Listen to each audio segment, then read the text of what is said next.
Hola a todos, ¿cómo están? Mi nombre es Lesma, espero se encuentren muy bien. Yo como siempre me encuentro muy contenta de poder tenerlos un día más aquí en mi canal y de traerles otra historia más, y muy agradecida de que me estén viendo donde quiera que se encuentren.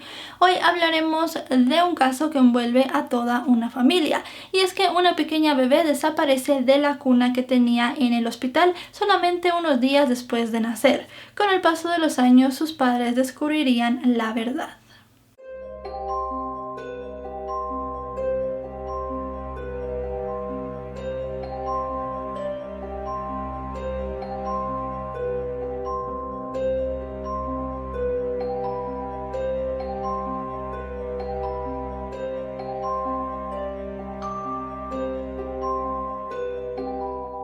Stefanie Noors nace un día 27 de abril de 1997 en Ciudad del Cabo, Sudáfrica.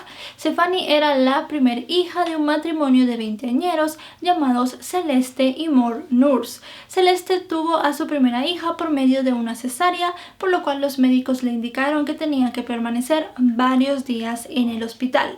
Lo que ellos recomendaban en ese momento era que todas las madres que habían tenido una cesárea pasaran de 4 a 7 días en el hospital, y que así se recuperaran un poco más y las enfermeras les ayudarían en el cuidado de sus hijos. Celeste pasa los primeros 3 días con su hija muy feliz y muy ilusionada. Obviamente era el primer hijo que tenía la pareja, así que ellos se sentían increíblemente contentos y también muy nerviosos por cómo enfrentarían la situación en la casa. Celeste tenía la ayuda también de su madre y de sus tías, las cuales llegaban casi a diario a visitarla.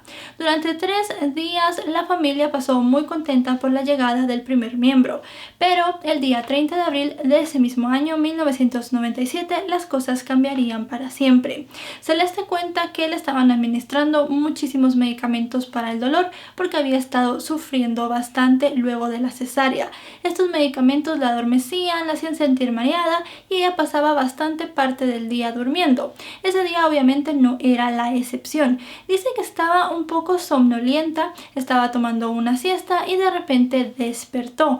No llegó a abrir completamente a los ojos, simple y sencillamente vio la figura de una enfermera que estaba cargando a su hija. La estaba sacando de la cuna. Celeste pensó en ese momento que tal vez estaba tratando de sacarle el aire, o simple y sencillamente la niña había llorado y ella no lo había sentido, y para no despertarla pues la enfermera se había encargado de eso, así que se volvió a dormir. Cuando Celeste terminó de despertar se dio cuenta que su hija no estaba en la cuna. Comenzó a gritar, comenzó a preguntar en dónde estaba, pensó que tal vez alguna enfermera se la había llevado para hacerle algún análisis, o hasta llegó a pensar que tal vez había tenido una emergencia y se le habían llevado a otro lugar del hospital, pero todo esto era negativo.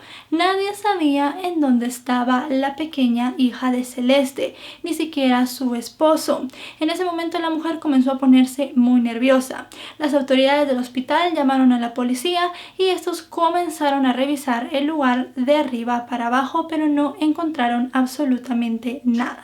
Al revisar la habitación de Celeste y Stefanie, la policía solamente encontró la cuna de la pequeña vacía. En esta también había un pequeño traje de bebé con una cremallera, el cual Celeste dijo ella nunca había visto. También se pudo ver que en una esquina de la habitación se habían dejado tirado un bolso de mano. Al revisar el bolso de mano no pudieron encontrar ningún documento que diera pie a saber quién era el dueño o la dueña de esto. En ese momento parecía que la pequeña Stefanie se había desaparecido. Obviamente todas las sospechas comenzaron a recaer en las enfermeras. Revisaron a todas las enfermeras que estaban de guardia en ese momento y ninguna había desaparecido. Comenzaron a hablar con las demás madres que estaban cerca de Celeste a la hora de la desaparición. Una de las madres dijo que recordaba a una enfermera que se comportaba un tanto extraño. Dijo que la mujer pasaba por las cunas de los bebés y se les quedaba viendo. Un día antes de que Stefanie desapareciera, la mujer contó que esta supuesta enfermera se había acercado a la cuna de su hijo mientras ella estaba dormida. Afortunadamente para esta madre, ella logró despertar en el momento en que la mujer tenía al pequeño en sus brazos. Cuando le preguntó qué estaba haciendo, la enfermera simplemente le respondió que estaba tratando de calmar al bebé porque estaba llorando, lo dejó en la cuna y ya no la volvió a ver, por lo cual la policía creyó que esta era la mujer que estaban buscando, una persona que se había paseado por todo el hospital buscando buscando un bebé al cual llevarse. En ese momento se dieron cuenta que había escogido a Stefani de una manera pues un tanto aleatoria, que no tenía realmente una preferencia por algún niño en específico, lo cual haría que todo fuese muchísimo más difícil de resolver. La policía siguió investigando el hospital y siguió revisando en los alrededores. Este hospital tenía un pequeño túnel que unía sus instalaciones antiguas con las nuevas. En las instalaciones antiguas estaban el hospital de psiquiatría y algunas otras alas para personas adultas, pero en el área donde estaba Stefani estaban las personas que habían sufrido algún pequeño accidente, las madres y también el área de los niños. El túnel unía las instalaciones viejas del edificio de psiquiatría con el área donde las personas salían cuando eran dadas de alta de todas las demás especialidades. En ese momento, en ese túnel, encontraron una almohada bastante grande. La policía llegó a creer que esta almohada había sido utilizada por la mujer para poder fingir un embarazo. Y es que no era nada extraño que alguien viera a una mujer caminar cerca del área de maternidad si estaba embarazada. Era bien sabido también que este túnel era utilizado por las madres que llegaban a entrar en labor de parto un poco antes de lo esperado y así pues llegaban muchísimo más rápido al área de maternidad. En este túnel no había seguridad y el hospital la puso hasta después de que todos los hechos pasaron. Pasaron 5 días desde la desaparición de la pequeña y los padres tuvieron que regresar a su casa, obviamente sin su hija y teniendo ahí todas las cosas nuevas que habían comprado para ella. No se cansaron de buscar, trataron de buscar ayuda en los medios, en los periódicos y pusieron la foto de la pequeña Stefani en todos los lugares que pudieron, pero estas búsquedas no dieron ningún resultado positivo. Como siempre en todas las investigaciones siempre hay pistas que llevan a lugares falsos y una de estas fue una que le costó a la policía muchísimo tiempo y muchísimos recursos, y es que en un barrio cercano al hospital las personas empezaron a decir que una vecina que ya era un poco mayor y que nunca se había mostrado embarazada se empezó a pasear por todo el barrio con un pequeño bebé. No llegaban a ver si era niño o niña, pero se dijeron que se parecía muchísimo a la niña de las fotos, a Stefani. Entonces la policía se movió a ese lugar. Comenzaron a hacer una gran redada, rodearon la casa de la mujer y tiraron prácticamente la puerta abajo. Cuando estuvieron dentro se dieron cuenta que en realidad era un bebé varón el que la mujer tenía en su casa y que además no era su hijo sino que era su nieto. La mujer pudo comprobar con todos los documentos esto. Contó que lo estaba cuidando unos días porque su hija se tenía que ir de viaje de negocios poco después de haber dado a luz, así que obviamente le había pedido favor a ella para que le pudiera cuidar a su hijo. Como les digo, este operativo le costó muchos recursos a la policía y también mucha confianza, porque les costó bastante que un juez les diera la orden para poder entrar a la casa de esta mujer, infundados solamente por los chismes de los vecinos. Seguía continuando la investigación y se siguieron muchas pistas falsas. Ninguna dio verdaderamente una gran esperanza a la familia. El tiempo fue pasando y los Noors siguieron con su vida. Luego de 4 años de la desaparición de Stefani, estos tuvieron a otra hija a la cual le pusieron Cassidy y luego tuvieron a 2 varones. La familia Noors crecía con el tiempo, pero ellos jamás se olvidaron de la pequeña. Todos los años en el aniversario de la desaparición buscaban salir en algún medio para recordar que la seguían buscando y trataron de hacer diferentes retratos de cómo se vería ella cada año que iba pasando. Pero como les digo, nada de esto llegó a funcionar. El día 17 de julio a las 3 de la mañana, el teléfono en la residencia de los Noors comenzó a sonar. El encargado de contestar fue Morse, el padre de familia. Del otro lado escuchaba una voz de una mujer, la cual le susurraba: "Yo sé cosas sobre tu hija". La mujer le pidió $500,000 para poderle dar esta información. $500,000, que es la moneda de Sudáfrica, en este momento serían aproximadamente $36,000 por el cambio actual. Con esto los Noors fueron a la policía, comunicaron de la llamada y la policía montó todo un operativo en el lugar donde supuestamente él había quedado con esta persona detrás del teléfono. Le dieron el dinero para que se lo entregara y estuvieron atentos a estar en diferentes puntos para poder detener a esta mujer tan misteriosa.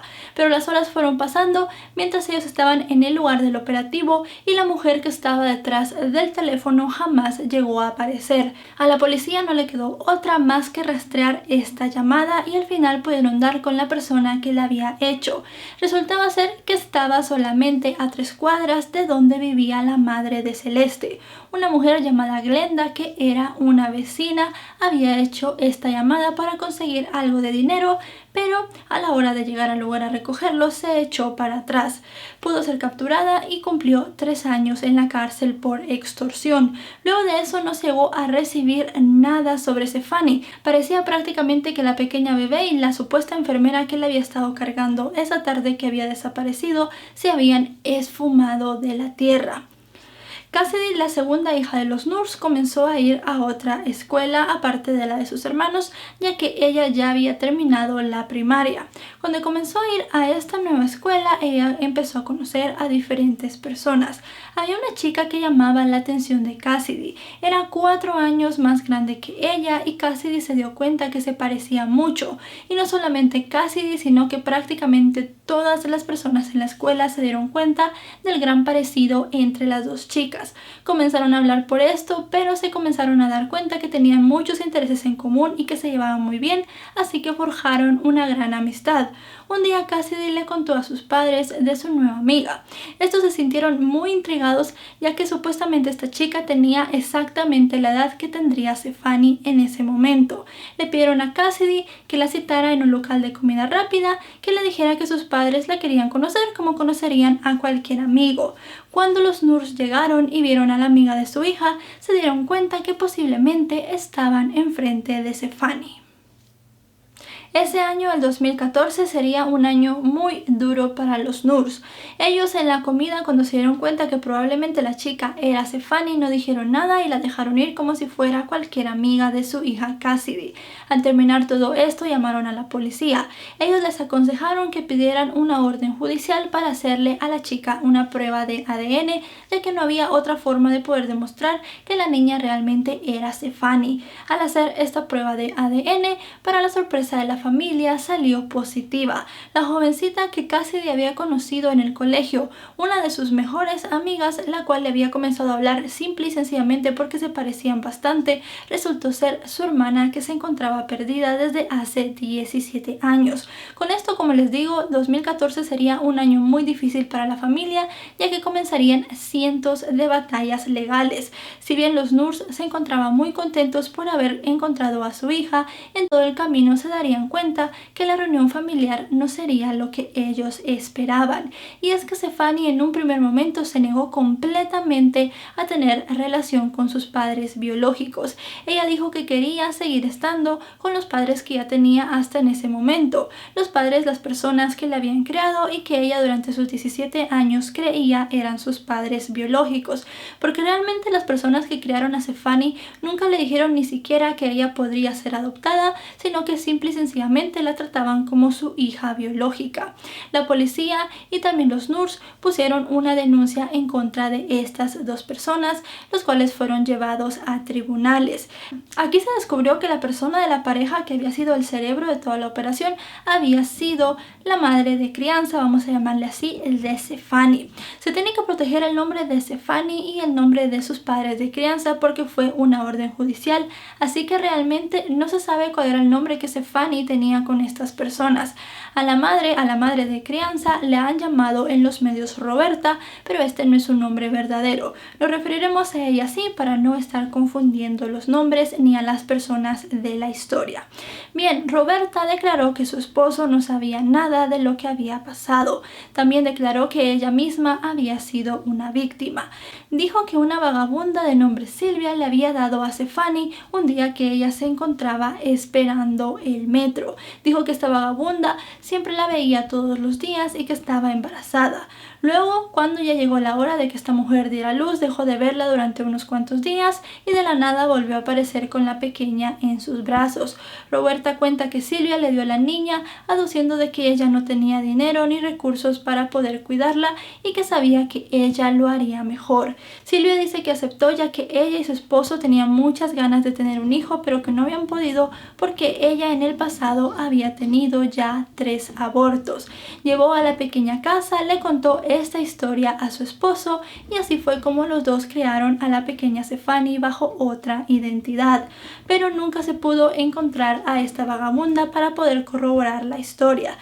También Roberta dijo de que ellos habían firmado unos papeles de adopción, pero que en ese momento no los tenían porque los habían perdido. No había ningún abogado en todo Sudáfrica que dijera que él había llevado los trámites de adopción de la pequeña Stefani, así que realmente esto era solamente la palabra de estas personas y como no tenían ningún medio de prueba, esto se desestimó.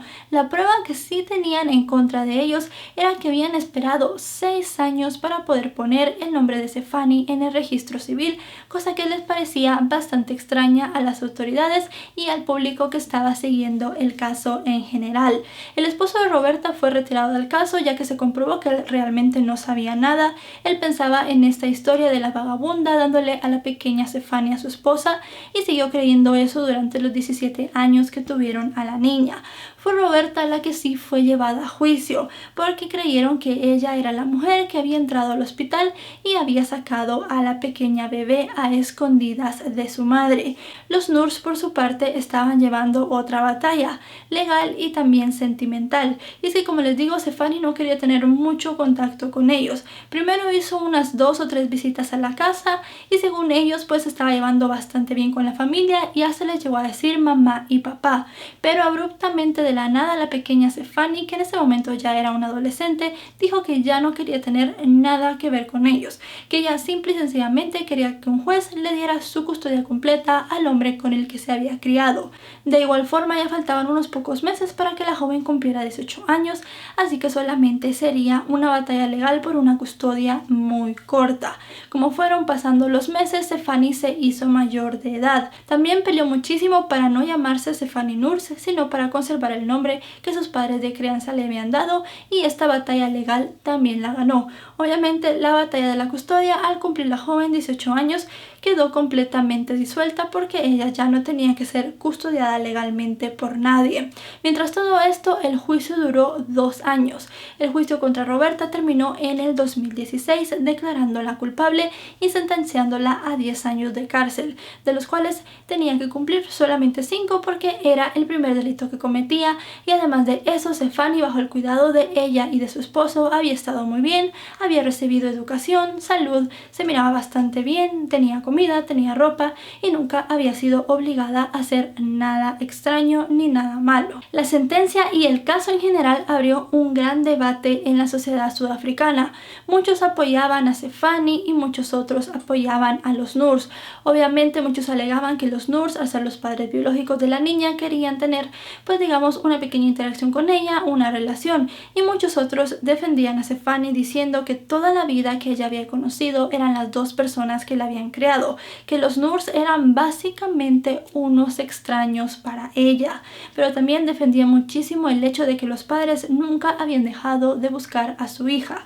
Es más, durante su cumpleaños, aunque ella no estaba, esos 17 años, ellos siempre celebraban una pequeña fiesta esperando que algún día pudieran celebrarlo con ella, cosa que jamás llegó a hacer porque desde que cumplió los 18 años, Stefani se alejó completamente de su familia biológica. En ese mismo año 2016, el año de la sentencia contra Roberta, Stefani quedó embarazada a sus 19 años, lo cual entristeció mucho a su madre Celeste, ya que ella se tuvo que enterar por los periódicos de esta noticia, y obviamente los Noors nunca han conocido a la hija de Stefani. Hasta en este momento Stefani no ha querido tener ningún acercamiento con su familia biológica y ella sigue diciendo que la única familia que tiene son las dos personas que la criaron. Y bueno, chicos y chicas, hasta aquí el video de hoy. El caso de Stefani es súper extraño por una cosa, y es el hecho de que las dos niñas, o sea, las dos hermanas, se juntaran en el mismo colegio. Y también por el hecho de que se hicieran amigas, no solamente porque eran muy parecidas, sino también porque al final de cuentas se llevaban muy bien, tenían muchas cosas en común, eran muy parecidas de su forma de ser, más allá del físico.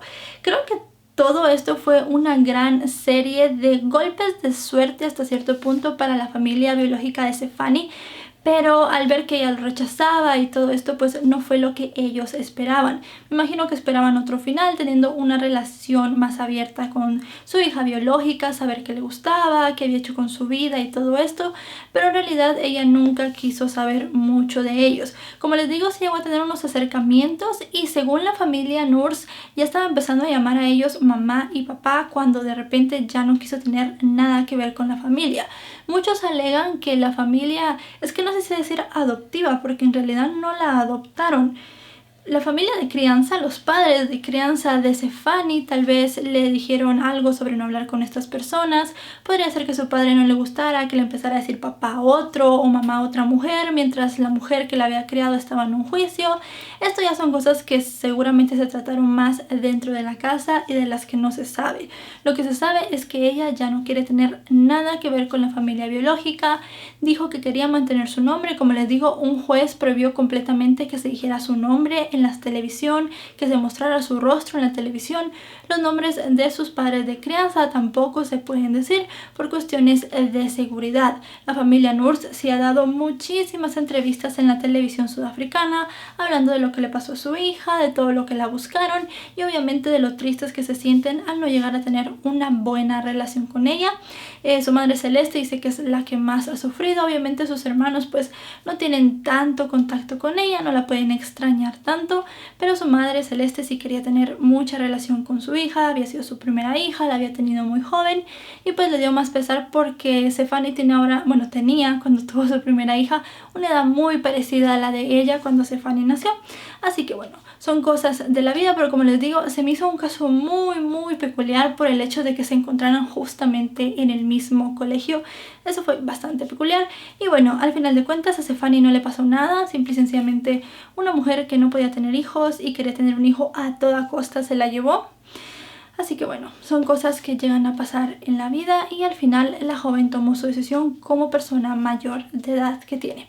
Mi nombre es Lesma, les dejo por acá mis redes sociales, aparezco en todas como LesmaVR, les dejo mi segundo canal por aquí también. Si se quieren suscribir, subo cosas más de mi vida diaria, historias y todo eso, se pueden pasar por ahí para ver lo que tengo. Y nada, nos vemos hasta otro caso. Recuerden suscribirse si no lo están porque actualizamos 3 o 4 veces por semana. Déjenle un me gusta a este video si les ha parecido un buen caso y también compártelo si creen que a alguien más le puede interesar. Ahora sí, nos vemos. Adiós.